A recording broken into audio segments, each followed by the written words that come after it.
Good evening and welcome to the closing plenary for the Summer Institute in Computational Social Science, sponsored by Howard University and Mathematica. SICSS-Howard Mathematica is the first Summer Institute to be held at and sponsored by a historically Black university. It is my honor to introduce Akira Bell, Mathematica's Senior Vice President and Chief Information Officer, to introduce our closing speaker, Paul Decker. You know, I want to say I know we took a moment of distraction to acknowledge the Chauvin sentence, but I think what continues to be important for us to remember is that he was someone's son, he was someone's brother, he was someone's friend.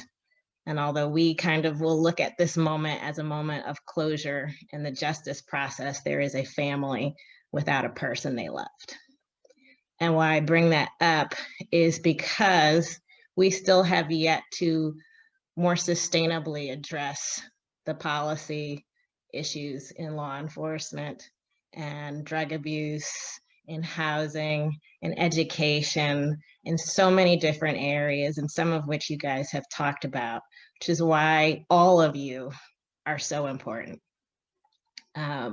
We have to stay on track and make sure resources become more equitably distributed, justice becomes more equitably distributed, policy and program dismantles obstacles and bias.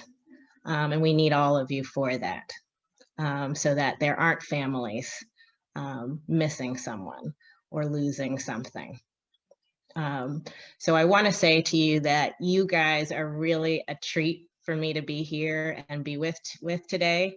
You have fully filled this space. I'm not looking at your live faces, your pictures are up, but that picture still brings me a lot of joy. And what was wonderful is that you gave voice to so many other audiences, right? We've heard from you, but the work that you're working on gives voice to others that are unheard and amplifies their voices and their spaces. So I want to thank you for all of your work. I was going to take some time to ask you about how you experienced the program, but I don't want to steal any more time from my boss. So I will transition to introducing him, if I can. If Paul, if you're ready, I think I see you there. But without further ado, I do want to introduce to you our closing plenary speaker, Paul Decker. Paul joined Mathematica right out of graduate school, and since that time has become a nationally recognized expert in policy research, data analytics, education, and labor policy. For more than 3 decades, he has worked to improve public well-being through the application of evidence to improve programs and policy. As president and CEO of Mathematica, position he's held since 2007. Paul sets the company's vision and strategy, oversees our operation and management, and shapes its values and standards. During his tenure as CEO, he has expanded and diversified the company's operations and maintains its commitment to rigor and objectivity and in new and evolving areas of research and analysis. Paul is a leading voice in the field for diversifying the pipeline of talented individuals just like yourselves. In policy research and evaluation for centering public policy and programs in equity and inclusion. In 2018, Paul was named Mid-Market CEO of the Year, and under his leadership, Mathematica has grown to 12 locations nationwide with more than 1,400 employees. He continues to inspire us to expand the intersection of data science and social science. And he expanded its expertise and scope of work to include human-centered design and behavioral insights to improve program design, as well as new methodological strategies, such as the application of Bayesian statistical methods to social programs and evaluations. Also of note, Paul is the editor of the Journal of is associate editor of Journal of Policy Analysis and Management, and the past president of the Association of Public Policy Analysis and Management. He's a trustee and chair of the subcommittee on workforce issues for the Committee of Economic Development, and he writes and speaks regularly on trends in policy research field. On a more personal note, Paul is, I'd say, one of my bosses. Back in 2019, when I came to him with this opportunity to partner with SICSS-Howard and to have an HBCU focus, he didn't hesitate to say yes.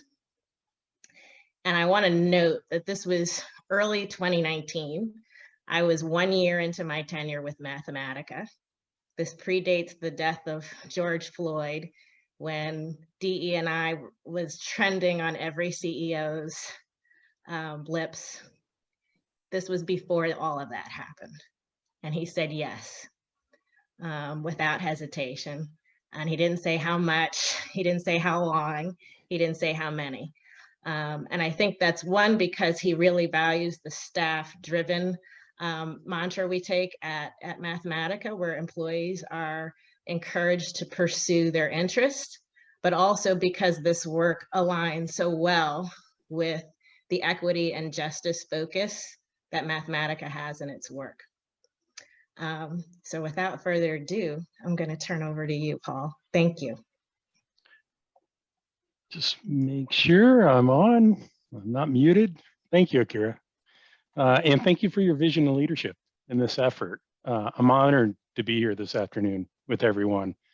And I want to say thank you to the entire team who helped pull all this together. The speakers, the activities, the lessons, and everything else that made up this inaugural edition of SICSS-Howard Mathematica.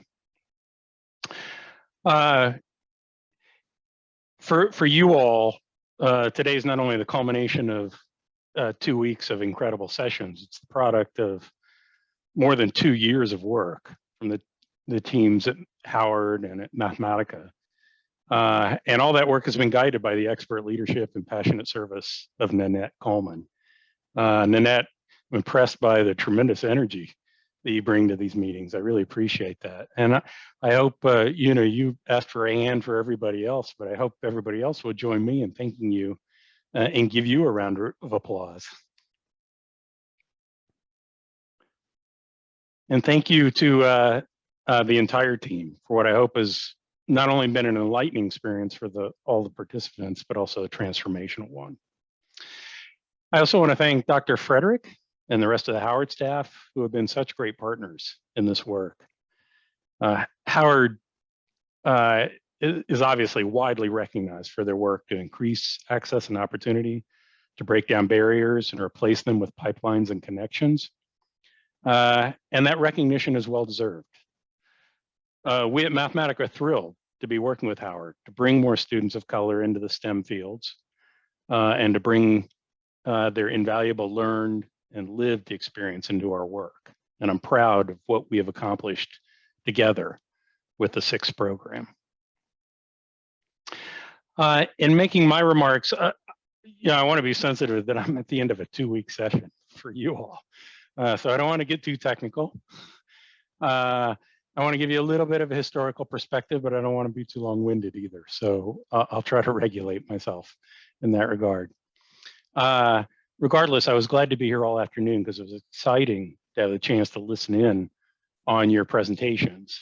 So thank you for the outstanding work that you shared with us here today. You all should be confident that you're at the cutting edge of social policy research. And just to give you some perspective on that, if it's not already obvious on Zoom, I'm an old guy. So in addition to being at Mathematica for 33 years, I don't have to go back 33 years to think about how much things have changed and where you guys operate in terms of the cutting edge.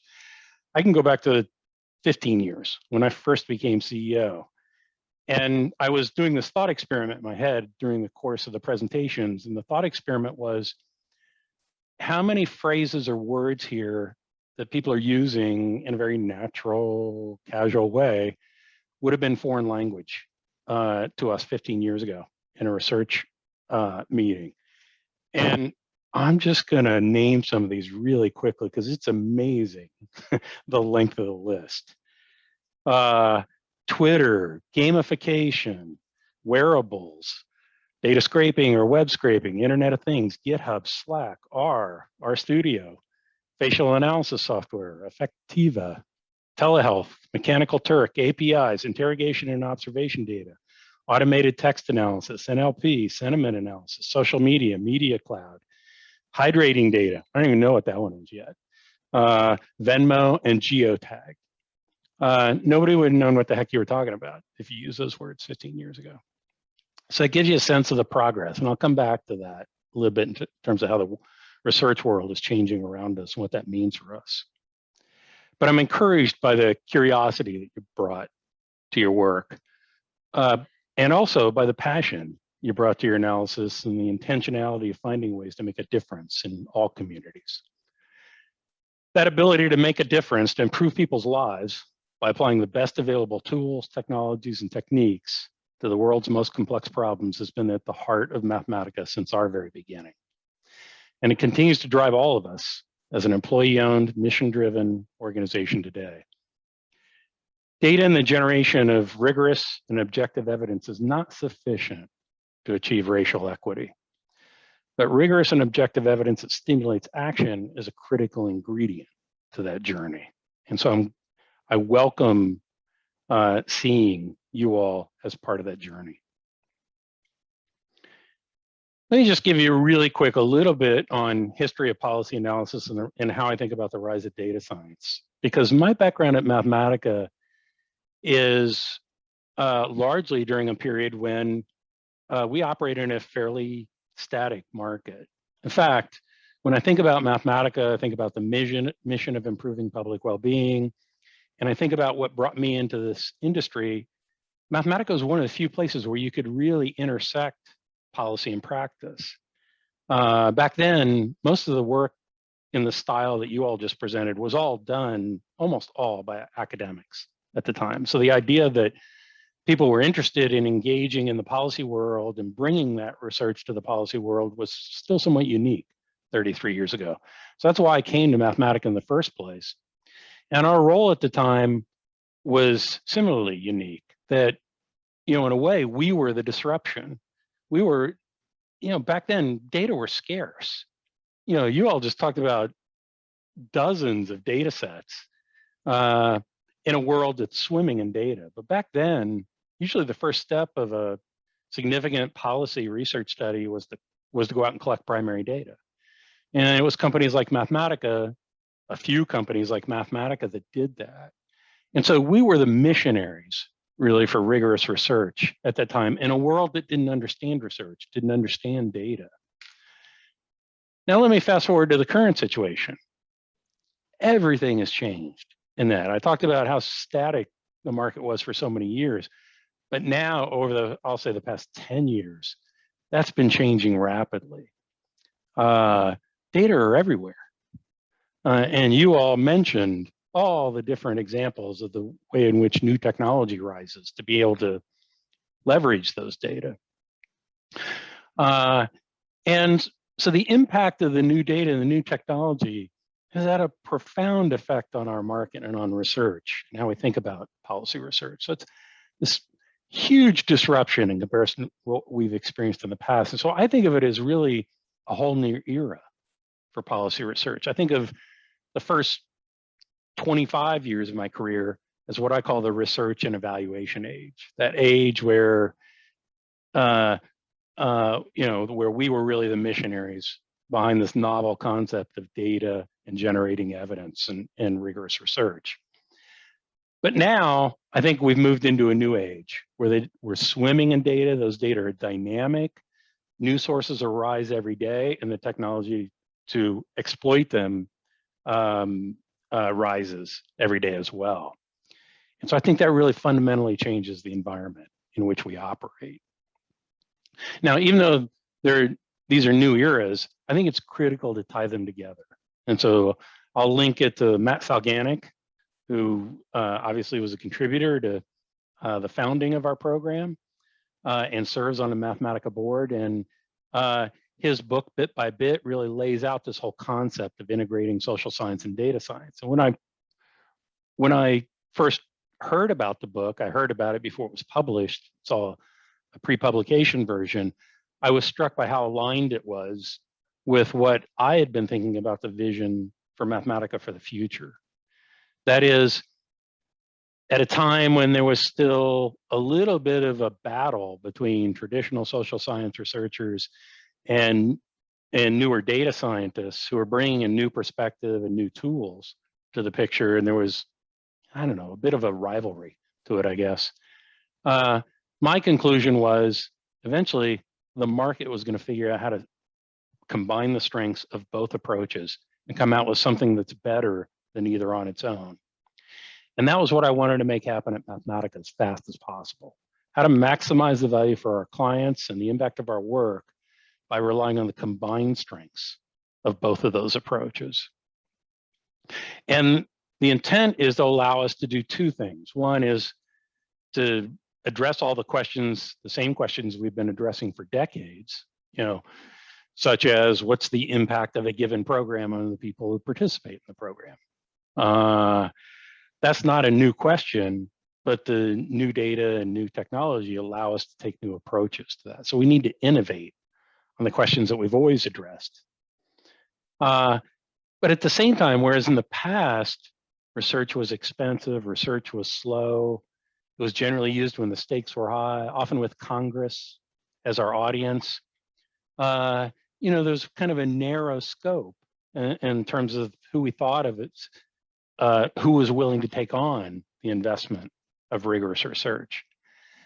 But now that equation has changed, since data already exists, since those tools that I talked about exist to leverage the data more effectively, our research can be conducted much more cheaply, much more quickly, and we can generate research that's useful to a much broader audience. So that audience can include program administrators in a context where the policy doesn't change, but program administrators are looking for ways to manage their programs more effectively, and they're being told every day they have to do it in an evidence-driven way. Well, we're the people who step in and help them figure out how to manage those data that they have in front of them every day now with their administrative records or public data sources that they have available to them, and how they can use it to address those questions effectively. So in the past, where a place like Mathematica might have been very focused on just questions around causal inference, we're really thinking about a broader set of questions that go beyond causal inference in a number of cases, to things like predictive analytics. So it changes the framing for how we think about the impact of our work. A reasonable question might have, isn't this all just statistics? And the answer is yes, but it turns out framing matters. As an economist, I was trained highly steeped around causal inference. And, what I found out in the policy world, once I got into the policy world, was a lot of the questions, the important questions that we cared about weren't necessarily causal inference questions. Those are certainly important questions, but there were also questions like predictive questions. And it turns out we could limit ourselves a little bit if we just brought this causal inference framing to the question. I'll talk about an example of that in a minute. But this brings in the question of what's the ideal going forward. Now that we have people who've been trained in a broader way, who've been trained in things like predictive analytics and the way we've talked about additional questions today. And the ideal is to have problem solvers who are who bring the strengths of both. As a community, we want to bring the strengths of both, but even better if we have lots of individuals who can bring the strengths of both. So people who can both write machine learning algorithms, but also bring in that traditional rigorous research method perspective. We need people who understand the strengths and weaknesses of both approaches, so they use them in an articulate way. People who can state clearly what the data do or what the data show or what the data don't show. And folks who can live comfortably in both worlds, very much like I heard during the presentations today. We need people who can bring their program knowledge to the table one day and their coding experience to the table the next. We also need the same people to bring their diverse backgrounds in the way that we talked about today, their lived experiences, their passions to enhance the rigor of our research and to ensure that the research is used to improve our ability to generate improvements in public well-being. So as we think about how to use the methods responsibly going forward to enhance public well-being, one of the key themes of the last 2 weeks has been around making sure that we use emerging technologies and tools to combat systematic racism or systemic racism instead of reinforcing it. To use AI, for example, to fight inequality instead of perpetuating it. And I want to focus both on this is not a new issue, and two, the need to be thoughtful in how we do that. It reminds me of the first project I ever worked on in Mathematica. So even though I was steeped in this causal inference, very first project I worked on in Mathematica in 1988 was actually a predictive analytics project. Now, we didn't call it predictive analytics at the time. That term didn't exist at the time. But it was a project to look at unemployment insurance recipients or unemployment insurance applicants and use a statistical model to predict what was their expected unemployment duration and target early intervention services to those with long predicted unemployment spells. And so, like I said, it was predictive analytics, but we didn't have all the tools that you have to do it. And we haven't thought much about how to do effective prediction. So we're largely using linear least squares models in a way that might be a bit laughable today. But one of the interesting things about it, there was a concern about bias in that profiling. This is back before profiling had a negative term. But there was concern about bias in predicting what the outcomes would be, bias by race. And the solution at that time was not by me, but people several levels above me at the Department of Labor, was just exclude race from the exercise. Just ignore race. Don't put it in the equation, don't use it in predicting, just don't take it into account. That'll make sure that we ignore the bias. I think folks here would agree with me that that doesn't get the job done. And explaining the impact of correlation with unobservables to government officials in 1988 was a challenging task. And so in the end, as a 27-year-old analyst, I didn't have much influence on the ultimate decisions. And the decision was to exclude race in the end. But I think a more thoughtful approach in an environment where we were willing to talk through the issues and the implications would have led us to a different outcome. And sometimes when I hear discussions about AI and concern about bias, I hear something the same thing. Well, maybe it's just AI is bad. You know, it's AI that causes the bias. And that's a little bit like saying back in 1988, it was running regressions was the problem. But as you all know, it's not. It's the design. It's us that have to be thoughtful and careful in how we use the tools in order to avoid the bias. So I know the danger.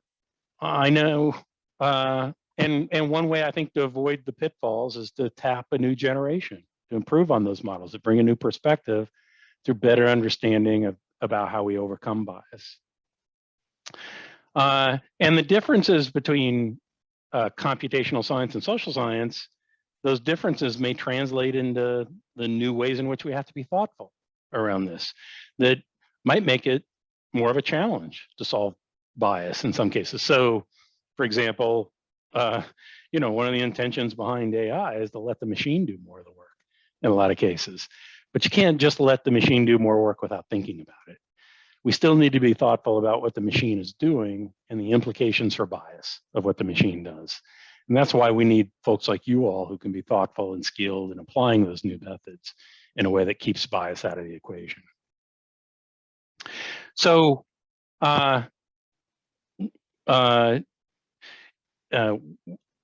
and others have referenced the decision today, and so it reminds us of the events over the last year, plus now at this point, I guess, of George Floyd's death, the ongoing conversations around race in America that have been generated, that have conversations and other events that have laid bare the persistent inequities that are fueled by systemic racism. I don't need to tell any of you that what we saw over the last year wasn't something new. What we saw was new evidence about something that's been there all along. And I want to connect it to this idea of evidence that has been the thread running throughout this discussion.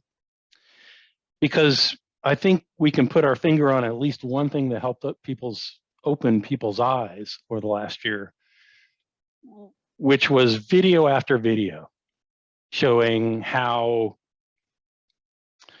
Black lives were not being treated as if they mattered in the full meaning of that phrase.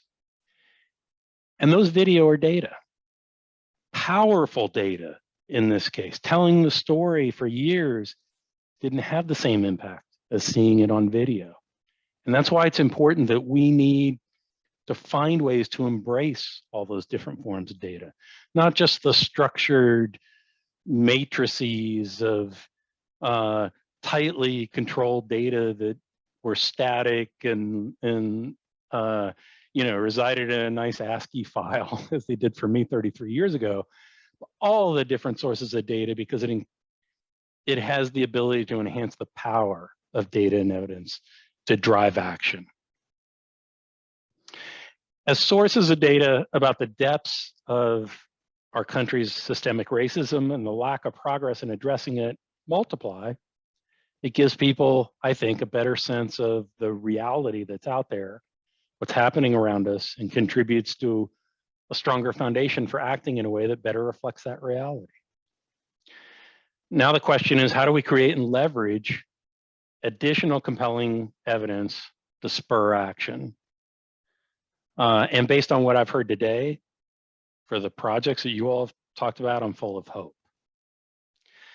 We at Mathematica have developed a vision for our organization and the world around us in 2035, looking 15 years out from now, that directly addresses using evidence to promote greater equity. That vision goes beyond talking about equity among our employees, although that's certainly part of the vision too. We want to help drive equity in the world around us. And in fact, we want to achieve equity in 2035 through those actions. I hope that based on the spark of what you've learned over the past 2 weeks, as well as before that, you'll help the entire evidence community better understand the mechanisms that lead to inequity and help identify the mechanisms that will undo the harm going forward. I hope that you'll join with us and others who are passionate about shaping a world where data and evidence drive decisions to improve public well-being. And I hope that at a time when viral disinformation not only can lead to ineffective public policy, but also it can lead to direct threats against our democracy. You'll join us as advocates for evidence that can shape a more just and equitable world. There's a lot of work to do. I don't want to kind of minimize the work that's ahead of us or to achieve what it takes to achieve that mission in 2035. But people armed with the skills you've just learned and refined, people who can navigate the worlds of social science and computational sciences, people who can speak the language of policy and programming and all the other issues that came up, for example, around language. And people who can bring both their lived and learned experiences to the table with a passion to address inequities. That's what the evidence community needs to play that critical role in driving equity over time. And that's what this moment calls for. So I appreciate all your efforts that you've put into this. I hope you found it to be a valuable experience, as well as getting a chance to meet each other and expand your network in the research community. And I'm happy to take any questions that folks have in the time we have remaining. Thank you. Thank you for including me.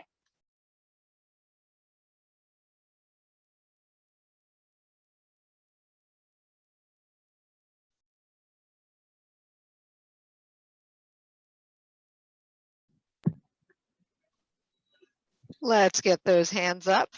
I know we're not a shy group. We have 8 minutes. Let's get those hands up.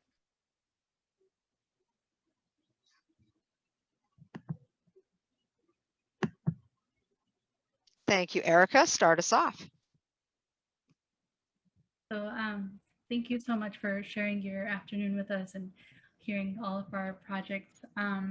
I have a question for you with regards to how do we bring more of this this interdisciplinary approach in research to the places where we are. I feel like currently I've had a hard time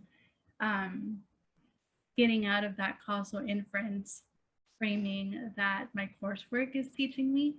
And although there are other spaces like such as this one, I feel like I've had to seek these out a lot on my own to gather the tools that I need to look at research beyond just the methodology behind it. I think it's such a great point, Erica. I think, you know, in a way, you have to be proactive in doing it.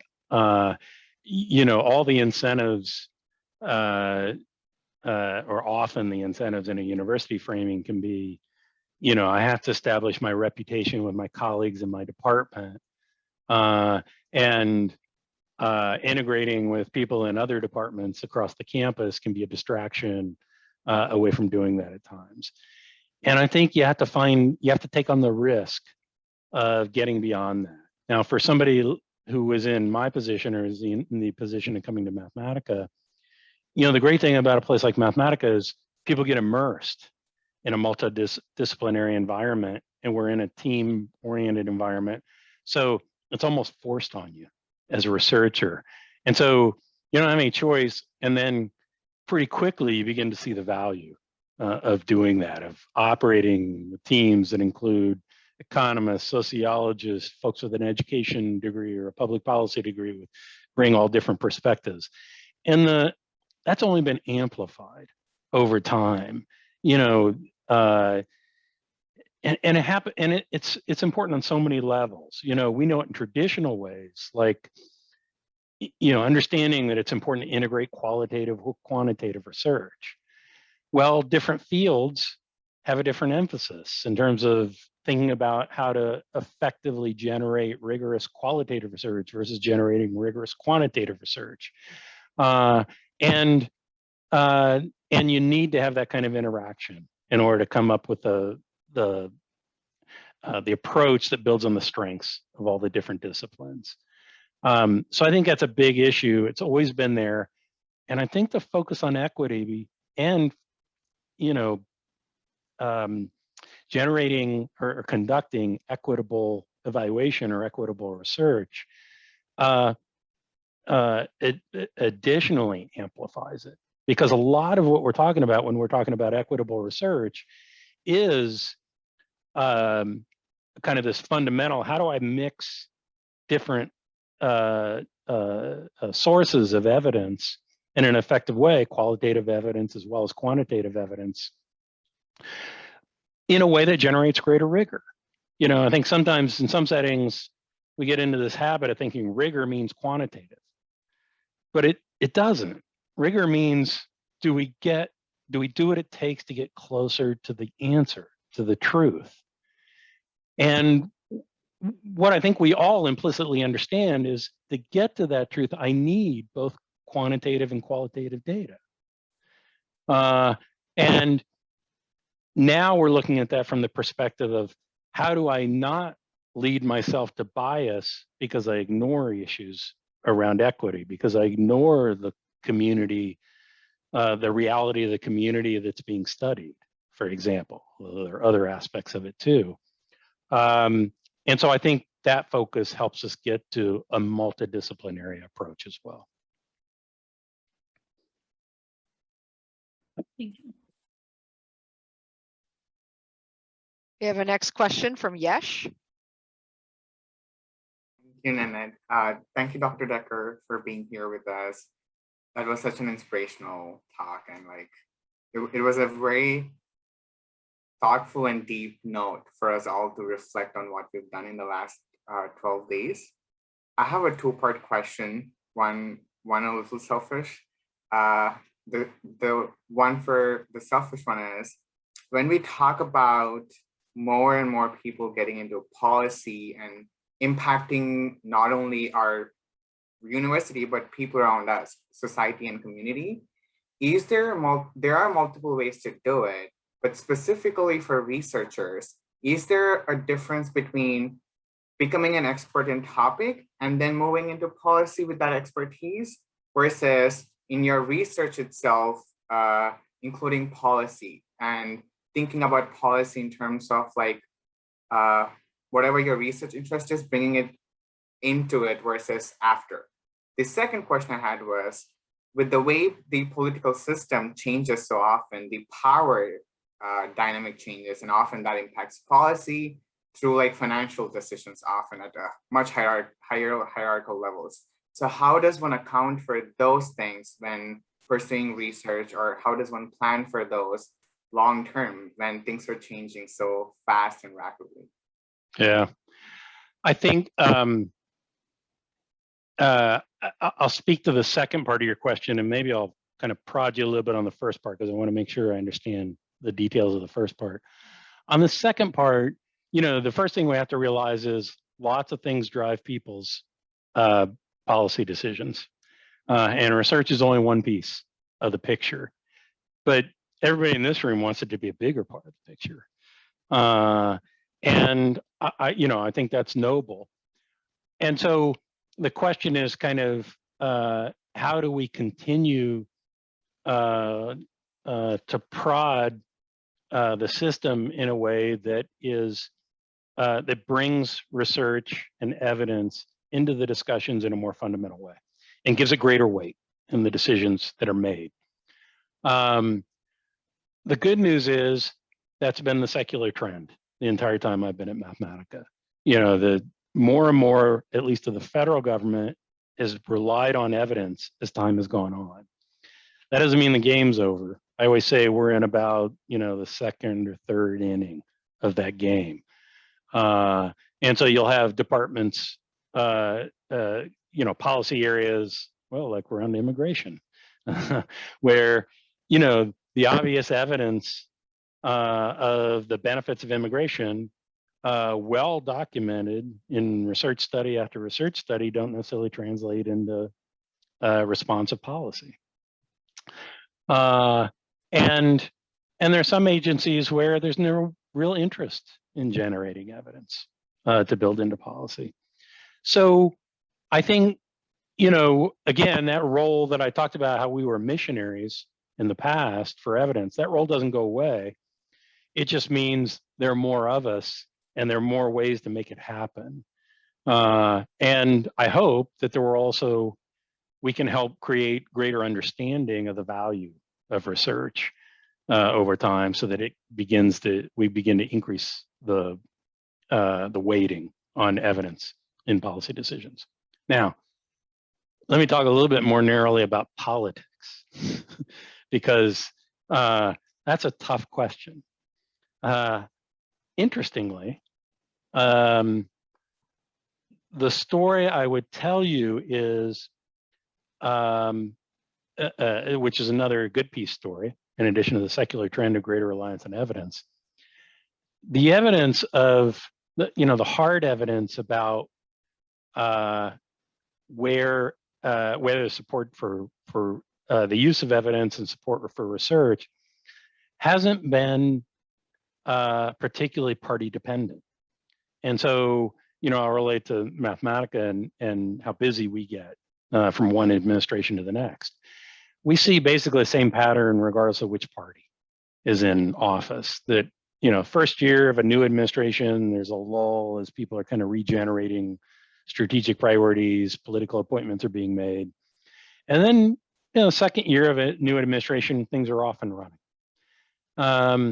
And, it's both kind of the good and the bad. The bad is, I guess the good is there are similar numbers of people in both political parties who have demonstrated an interest in using evidence.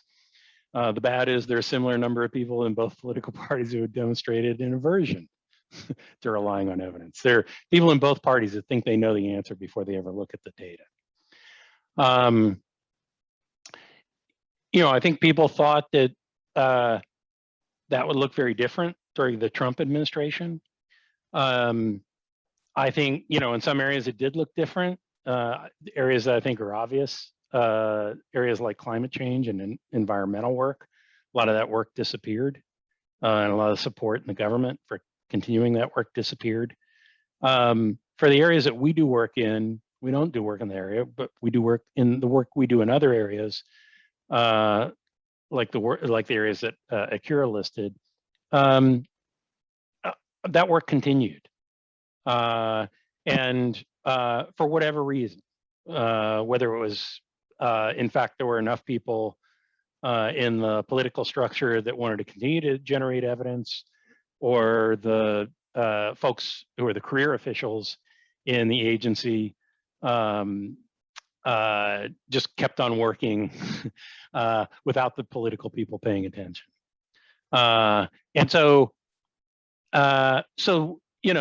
I guess that's the positive part of the story. The negative part of the story, of course, is the one that you're very familiar with, which is we've got intense political polarization now. It shows no sign of letting up. That would suggest that at some point we might see a reversion of that secular trend as people kind of retreat to their political corners, and they don't want to hear the evidence because they have no interest in compromising or talking it through with the other side. Fortunately, we haven't seen that yet, but that's something we have to worry about in terms of the political environment. Yesh, can you go back to the first part of your question just so I can make sure I understood it? It's okay, Dr. Decker. I know Todd has a question. We're running out of time. I'll pass it on. Okay, thanks, Yesh. And please, everybody, call me Paul. Well, thank you, Paul, for sharing with us today. I was about to call you Dr. Decker.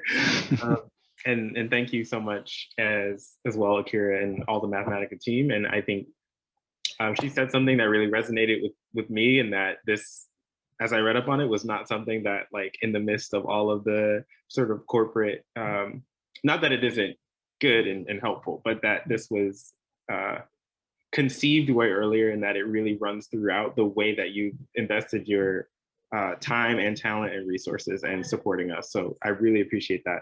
My question, when you were talking about immigration policy and the benefits and the evidence, and yet the reluctance for that evidence to be widely accepted, it reminded me of Paul Krugman's idea of these zombie ideas or zombie policies, which are, they go against the evidence, but certain ideas just don't seem to die. And so I think in the face of that, you mentioned how the video with George Floyd kind of showed new evidence in a new way for many people. And I was wondering what you see as the role for new computational methods in maybe overturning some of those zombie ideas, and also what gives you hope in keeping championing evidence in the face of both those ideas and also polarization. Yeah, I think you put your finger on it. First of all, thank you for your kind remarks about Mathematica and our focus on the issues of common interest that we're talking about. There are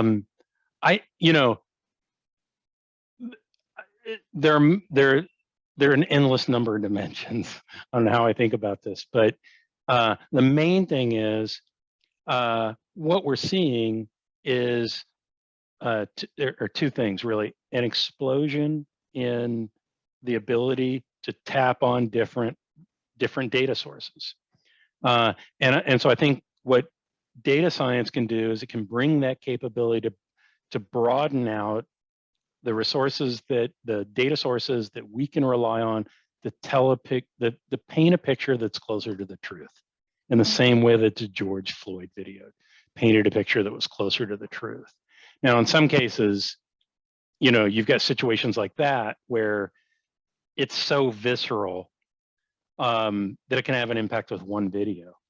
But you all were talking about studies where, you know, if I had one observation, I might say, well, I don't know much from one observation. But when I stack observations, I stack multiple videos, I stack patterns, for example, in the facial recognition study that was shared today. And even there, you know, a relatively small number of matched cases.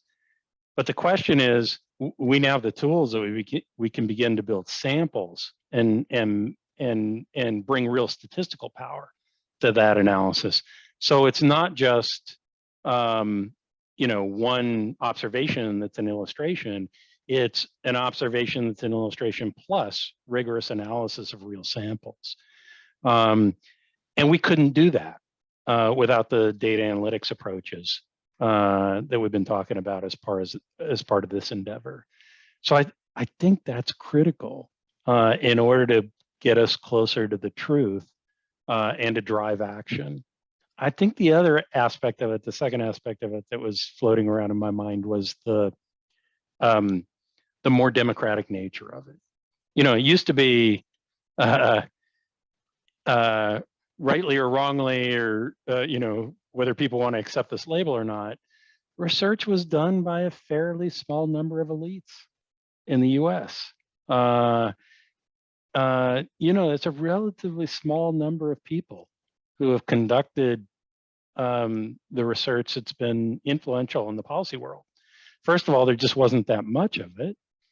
And second of all, the ability to kind of sell it to the audience, the decision makers, was limited. And so I think of by exposing people to the need to be evidence-driven in our everyday lives, as well as, you know, with regard to these bigger questions, it opens people up to the idea that, well, I expect people to be data-driven. You know, we were talking before about the experts and policy expertise. And I think policy expertise is important, but even better if we can just point to the evidence and say, yeah, I might be an expert on employment training programs, but the advice I'm giving you, either it's policy advice or how to run a program effectively, I can show you with the data how I got to my recommendation. It's not just something I'm thinking up in my head. You now understand how evidence is supposed to work, or how data are relied on in a routine way. And therefore it makes the you know, it softens the ground for me to make a convincing case about how the data drives effective decision making. Thanks for that. What a beautiful sentiment. Great place to end. I feel a particular affection for Todd and his questions. I think it's a wonderful thing that he asked our last question. Thank you so much, Paul. I'm going to call you Paul, not Dr. Decker. Thank you, Paul, first name basis, for joining us, for your incredible visionary leadership. This did not have to exist. You and Dr. Wayne A.I. Frederick are our patrons, saints here. This would not have existed without the two of you. So thank you so much for that. We are going to pause and give everyone a break. You're supposed to have 15 minutes. We only have 5. I'm going to give you 15.